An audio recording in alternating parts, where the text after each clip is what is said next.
And now we go on to something even more exciting and more telling: fulfilled prophecy. We'll see that the Bible records Jesus fulfilling prophecies written hundreds of years in advance and actually making prophecies himself that were also fulfilled. That comes along with point number 2.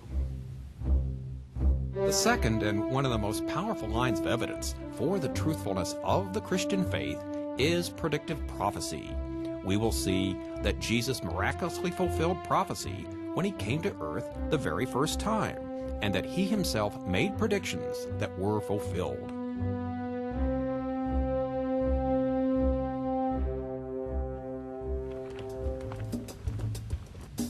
As we continue to look at the case for Christianity, there's a second line of evidence: predictive prophecy. You know, no other religion or faith or philosophy has anything like this. The Bible tells us what's going to happen in the future before it happens, so we can know 2 things. Number 1, that God exists, and number 2, that he is in control of history.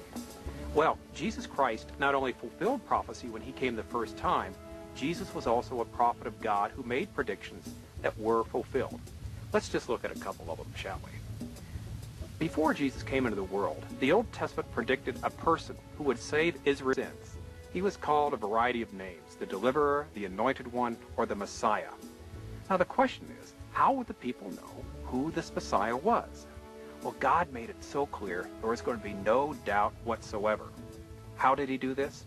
3 basic areas. First, he told us the family line of the Messiah.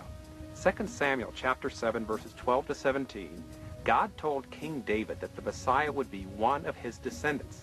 So, of all the people who have ever been born, the Messiah would have to be a descendant of King David. Now that eliminates very, very many people. But there's more. This descendant of King David had to be born in the city of David, according to Micah 5:2, the city of Bethlehem. So all of the cities of the world were eliminated but one, the tiny town of Bethlehem.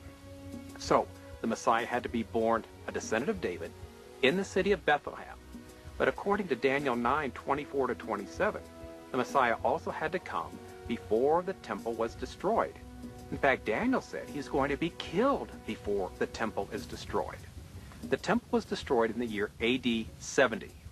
So, to have the proper credentials, here's what the Messiah must be. He must be a descendant of David, born in the city of Bethlehem, and come on the scene of history before the year AD 70. Now, how many candidates do you think there are that fit that bill? Probably not a whole lot. In fact, if we were calculating the odds, it would be billions and billions to one that anybody could fulfill that by chance. But as we look at the New Testament, what do we find? The very first verse says Jesus Christ was a descendant of David. Matthew writes the book of the generation of Jesus Christ, son of David, son of Abraham. So he was born in the right family. Number 2, he was born in the right city, Bethlehem. According to Matthew 2:1, it says Jesus was born in Bethlehem of Judea in the days of Herod the king. So not only the right family, the right city. And we also know he was born and lived and died before the city of Jerusalem and the temple were destroyed in AD 70. Fulfillment number 3. So all of these prophecies were fulfilled by Jesus. Now notice 2 things about him. Number 1, they were fulfilled literally, just as the Bible said. He was born in the right city, the right time, the right family. So when the Bible said something, it meant it. Literal fulfillment. And number 2, Jesus fulfilled these prophecies without any human manipulation or fulfillment. In fact, he fulfilled these by the mere fact of his birth. He was born in the right place, he was born in the right family, and born at the right time in history. Now, how in the world did he work that out? We're always told we can't pick our relatives.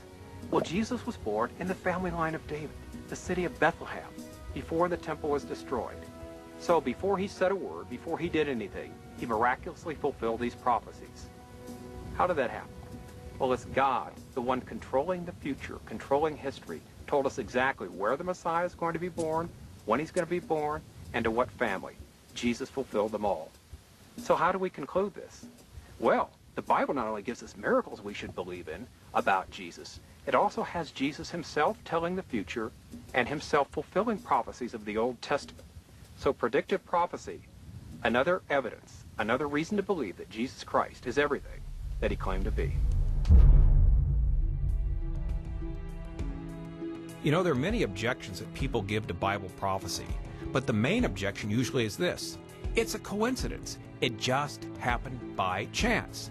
In other words, when the Bible gives literally hundreds of specific prophecies about things that are going to take place in the future, the fact that they were fulfilled is merely coincidental. It has nothing to do with divine guidance. Now, is that the case? Let me illustrate how amazing Bible prophecy truly is. Let's say you had 100 coins, and one day as you were looking at those coins, you decided to number them 1 to 100. You would write the number on the back of each coin, and then you put them in a jar and you started looking at them. Well, after a while you thought, I wonder what the odds would be if I mixed up the coins, stuck my hand in the jar, and pulled out coin number 1 the first time. Well, obviously the odds are 100 to 1.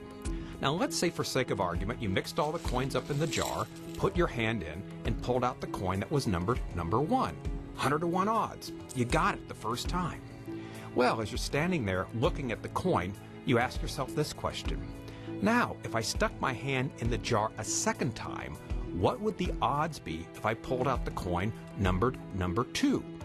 No, it's not 99 to 1.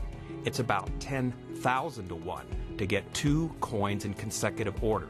But let's say for sake of argument, you put your hand in and out came number 2. So the first time you put your hand in the jar with 100 coins, you pulled out number 1. The second time, you pulled out number 2. About 10,000 to 1 odds. Now I'm told this. After about 5 coins or 6 coins, it is theoretically impossible to pull them out in order. Why is this? Because every time you mess up, you got to start over again and put your hand back in the jar and try to find number 1. Then after you find number 1, you have to try and find number 2. So you have to keep starting over and over and over again. Let's say for sake of argument, each time you put your hand in the jar, you pulled out the consecutive coin.